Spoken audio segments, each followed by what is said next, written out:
کردید. صدایی که شنیدید فضای غبارآلود استادیوم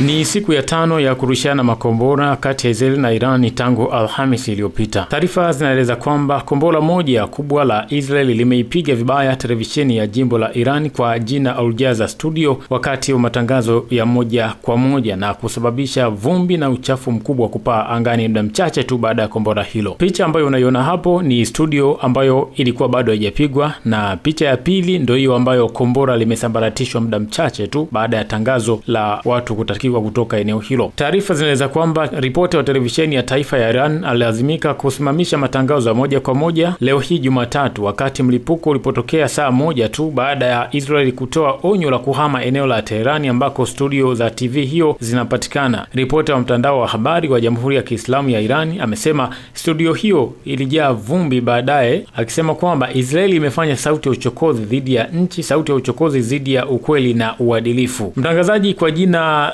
Sahal Emami alikimbia kutoka kwenye kamera huku skrini nyuma yake ikikatwa na watu walisikia akisema Allahu Akbar.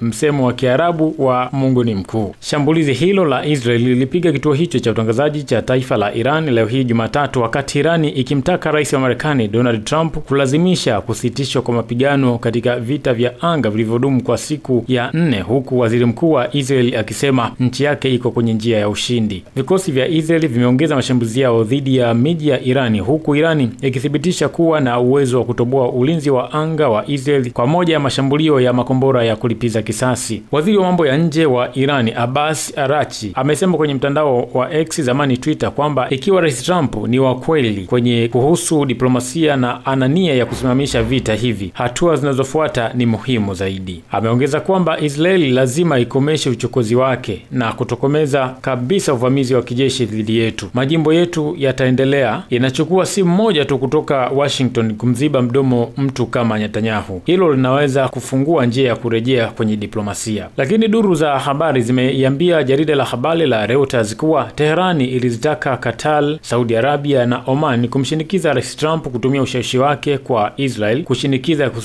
kushinikiza kusitishwa kwa mapigano mara moja. Kwa upande wake Irani itaonyesha kubadilika katika mazungumzo ya nyuklia, zilisema vyanzo vya habari vya Irani na vitatu vya kikanda. Waziri Mkuu wa Israel Benjamin Netanyahu aliwaambia wanajeshi katika kituo cha anga kuwa Israeli iko njiani kufikia malengo yake kufuata mpango wa nyuklia wa Irani na kuharibu makombora yake kabisa. Amesema tuko kwenye njia ya ushindi. Amesema tunawaambia raia wa Teherani ondokeni na tunachukua hatua dhidi yenu. Waziri wa ulinzi wa Israeli amesema Israeli ilishambulia shirika hilo la utangazaji baada ya kuwahamisha wakazi wa eneo hilo. Wakati huo vyombo vya habari vya serikali ya Irani viliripoti kwamba Irani ilikuwa inajiandaa kwa shambulio kubwa na kali zaidi la kombora dhidi ya Israel. Saa moja kabla, jeshi la Israel lilikuwa limetoa onyo la kuhama na kuathiri hadi watu 330,000 katika sehemu ya kati ya Teherani ambayo ni pamoja na televisheni ya taifa na makao makuu ya polisi pamoja na hospitali 3 kubwa. Israel Defense Force IDF imetoa maonyo sawa ya kuhama kwa raia